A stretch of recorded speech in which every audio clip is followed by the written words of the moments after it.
Hi everyone, it's Michelle from Scrap Secrets and welcome to card number 18 in the Countdown to Christmas card series.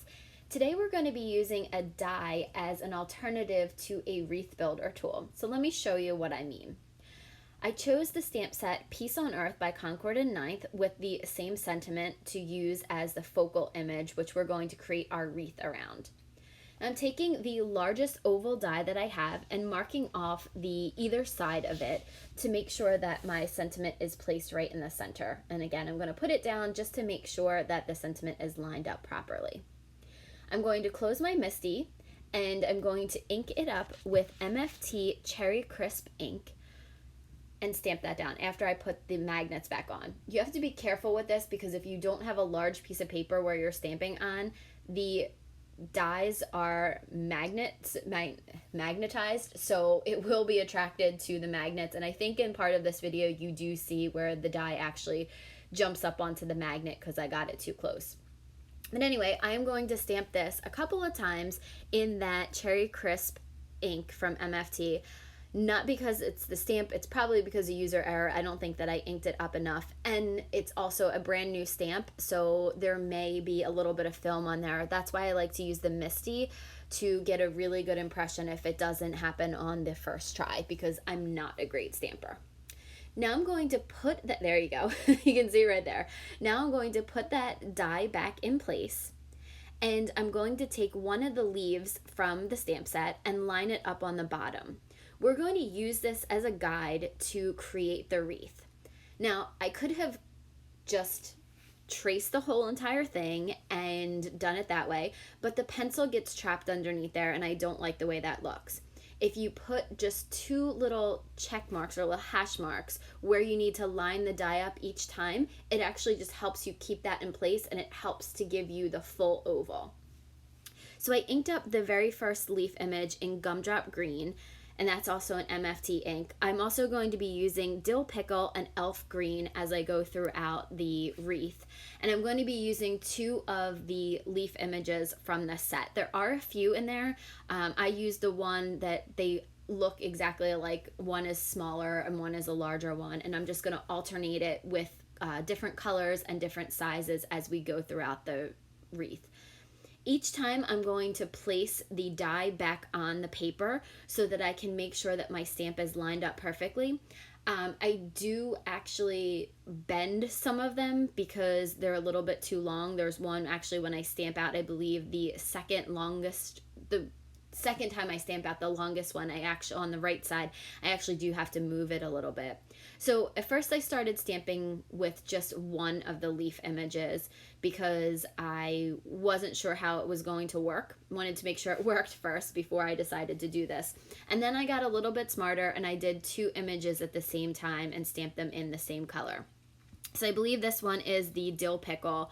The Gumdrop Green is the lightest, the Dill Pickle is the middle, and Elf Green is the very, very dark.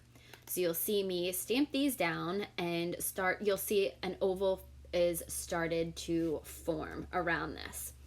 So now the Wreath Builder is not a difficult tool to use. It's not an expensive one. I made my own.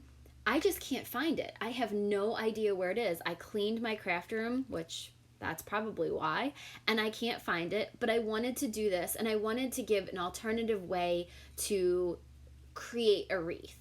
Now, this won't work for everything. I know wreath builders can be, images can be stamped over and over again. You could possibly do this to not create a wreath like this with the leaves. If you wanted to stamp an image over and over again, the nice part about the Wreath Builder is that you don't have to continually move your stamps. You're moving your paper. So this is a little bit more time consuming when it comes to options, but I wanted to give people options to use their supplies that they have. Most people have a circle or an oval die on hand. So I thought this would be really great. And if you don't, you can freehand a circle. You can use a glass to trace it. There's so many things that you can use in your house that you wouldn't have to go out and purchase anything. So, and then you could also create a wreath builder with your Cricut or your Silhouette or using dies. I just found that this was another way that you could stretch your supplies. So again, I'm going to stamp the last two leaves and I'm going to do two different colors here. Probably should have stamped them separately, but they turn out perfectly fine. I do like the kind of ombre look that I have going around. You know, I have dark leaves, light leaves, because wreaths are not the same.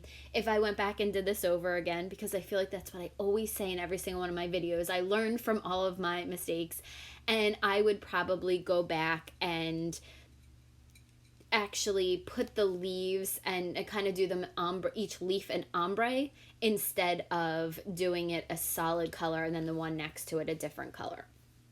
That makes sense. Okay, so now we're using MFT's Wild Cherry to ink up that poinsettia. I thought it needed a little bit of something, and there are berries that are included in this, and I will put them in there. And I stamped that one, and then I was trying to figure out another place for it to stamp, and I couldn't find a good spot. I wasn't loving that you could see the leaf behind it, so I stamped it a couple of times to try to, make that red color really stand out over the green. Wasn't the best idea, but again, it is what it is. It's a handmade thing, and I was really more about the technique than the way that the card turned out.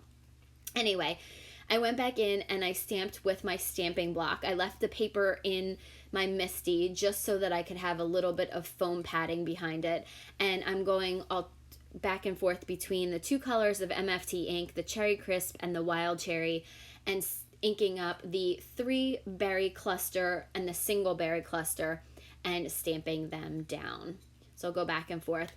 Off camera, I actually go back and stamp 2 of the poinsettias, which you'll see in a minute, in 2 random different places, just to make it a little bit more balanced. I do stamp over that one on the very top right, the one of those berries. So now I'm taking my sand eraser to try to get some of that excess ink off. Somehow I smudged. It probably was with my nails. I probably scratched my nail against the surface, and I couldn't get all of it off. So a great trick is to use your white gel pen, and I just went right over the mistakes, and you really can't see them on camera. In person, you can see them a little bit. I know that they're there, so it probably is just me. So I went back and stamped those 2 poinsettias. You'll see that. And then I cut out a piece of red cardstock that is 1/8 of an inch larger than this piece. That panel was 3.5 by 4.5, and I cut it down a little bit. I can't remember which one I cut down like 1/8 of an inch, but on the left-hand side, I thought that it wasn't balanced enough, so I cut a little bit off of that. I probably could have cut a little bit more. And then the card base is a piece of scrap cardstock that I had, which I cut down to make the card base, and it's white inside, so that's great. I can use the inside as blank so I can write on that. Now I'm using my Hero Arts lacquer pen in yellow to put the little inserts in the poinsettias, the little dots. I drew 3 little dots in there. And then I'm actually going to get some of this glitter glue that I've had for ages. This was, I believe, clearance from Joann's, and I think it's something G. It's Signature G or Studio G. I think that's the brand. It's Studio G, which they probably don't even make anymore. And just went over those berries just to give them a little bit of dimension and a little bit of glitter.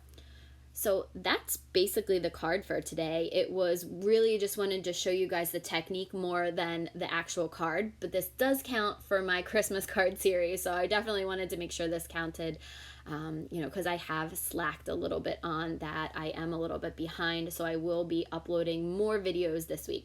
So there's the card, and I'm going to show you 2 close-up pictures of it. Thank you so much for watching. If you have comments or questions, please feel free to leave them below. And if you're not a subscriber, hit the subscribe button, and I'll see you guys soon for another video.